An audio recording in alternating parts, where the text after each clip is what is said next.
Hello, my name is M11 Bostic. This is my Module 11 Power of Three video.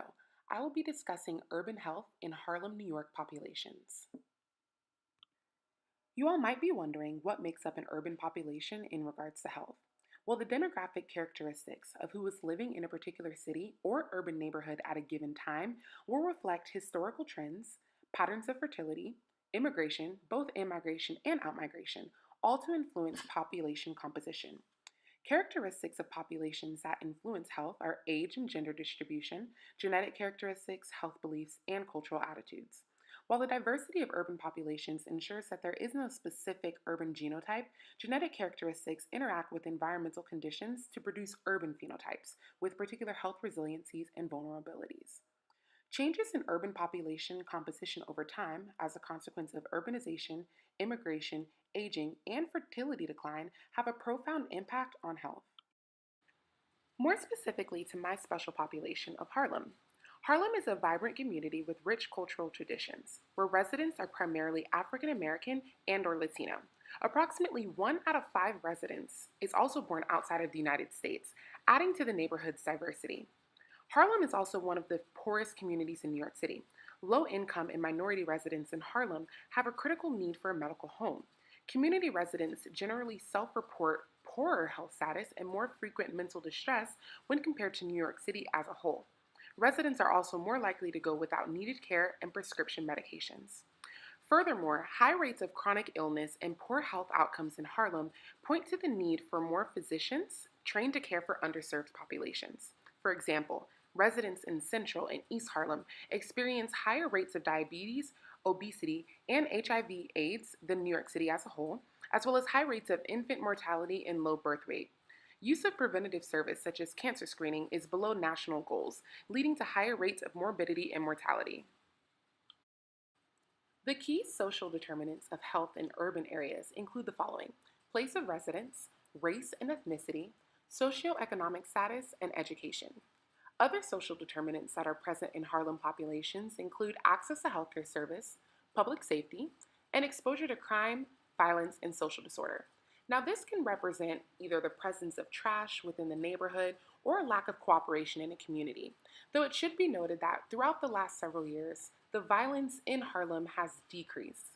Furthermore, other social determinants include socioeconomic conditions, where there is a concentrated poverty and the stressful conditions that accompany that location, as well as language and literacy and culture.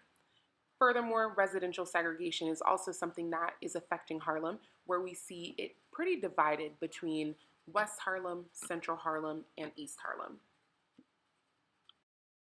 Now, let's speak further on how these social determinants have impacted health in Harlem populations. Residents of the inner city have access to fewer supermarkets, which leads to lower levels of healthy nutrition. At the same time, those in poor neighborhoods experience greater pressure to consume unhealthy products, caused by an overflux of fast food restaurants offering cheap meals, as well as an increase in cigarette and alcohol advertising throughout the neighborhoods. Furthermore, deterioration of housing and overcrowding within the city have been associated with an increased incidence of health problems, including substance abuse, infant mortality, homicide, violence, various diseases, and an overall greater need for hospital and emergency room care. Though minority children are the most likely to be infected. In fact, one report on urban children noted that over half of the United States Black and Latino children live in cities, versus only 25% of white children. Almost 40% of the children in New York in 1987 were poor, and of them, 86% were African Americans. The American Medical Association reports that healthcare for Black Americans has improved since this time. However, their infant mortality rate is twice the rate of the white population, and the decline in their mortality rate is lagging than that of whites. In addition to what was just mentioned, homelessness also represents a real health danger. Premature death, AIDS, complications of alcohol, tuberculosis, pneumonia, and suicide all have been identified as health-related consequences of homelessness. Between 650,000 and 3 million people are estimated to be homeless at any one time in the United States. A recent estimate indicates over 7% of the population, or about 13.4 million, have been homeless at some time in their lives. An estimated 50% suffer from some form of mental illness or substance abuse, and homeless individuals are more likely to live in cities, especially one like Harlem. So, how do we fix these issues? Well, if you have any knowledge of the history of previous efforts to improve health in Harlem, you're probably not that optimistic about the future. The Harlem Health Task Force was formed in 1976 because the city of Harlem and the Carter administration recognized that death rates were simply too high. So they recommended improving clinics, increasing drug treatment centers, and getting active community outreach programs. Now, although these recommendations might sound great, the funding has been very limited. So, the preventive and curative healthcare system is essentially unchanged today. Drug use has increased, the proportion of the population receiving public assistance has increased as well, and there's been no decrease in the death rates. So, those responsible for implementing health programs must face the reality of high death rates in Harlem, as well as the enormous burden of disease that requires treatment in the existing facilities. The healthcare system is already overloaded with such treatment, and it is poorly structured to support preventive measures, detect diseases early, and care for adults with chronic problems. Well, here's my proposed solution. Healthcare professionals need to work cohesively with politicians, educators, and community employees. We must learn to integrate our services in order to provide better healthcare. This can include drug abuse programs, nutrition assistance, adequate housing and employment for residents of Harlem, violence reduction, language, transportation, education. Basically, anything that can influence the vulnerability framework needs to be attacked from different fields in order to get the best possible healthcare.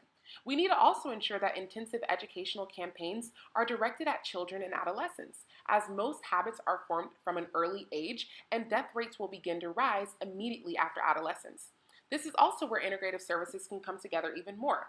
Education will have little effect unless it's accompanied with greater service from other fields. For example, education can help in controlling epidemic drug use and associated crime, but only if it's combined with effective and coordinated public and police action. So again, integrated. Additionally, I think we need to increase the number of physicians working in urban areas like Harlem, but at the same time begin to focus more on primary care rather than just emergency or specialist visits. Though it should be noted that the inner city may not benefit from it increasing the number of primary care specialists right away, as inner cities are unattractive locations for physicians due to finances. Poor households rely on Medicaid.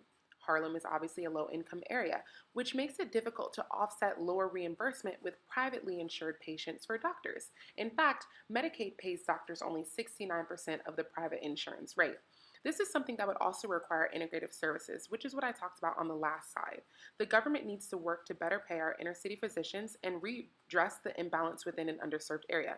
This would both improve the health of the residents and relieve crowded emergency rooms, at the same time reducing related costs. Furthermore, we should increase the number of minority doctors as well. Black and Hispanic doctors are much more likely to practice in poor areas with people of color. This is supported by a study in 1996 where they found that in areas with high concentrations of Black and Hispanic groups, doctors of those races treated 6 and 3 times as many patients from their own group as other physicians. Increasing the proportion of minority health professionals would create greater diversity in the management ranks that may help to broaden community representation. It could also provide leadership in communities and mentors for younger minority professionals and those at the high school level who might choose healthcare careers. The discussion questions for today include number 1, there is a common misconception that living in a city gives residents an advantage over rural areas. Why can this statement actually be considered false? Number 2, if Harlem implemented health education programs, what would be some of the barriers their residents would likely face? And number 3, why do you think urbanization exists? As in, why are more people continuing to move to urban areas? Why is there such a growth in these spots?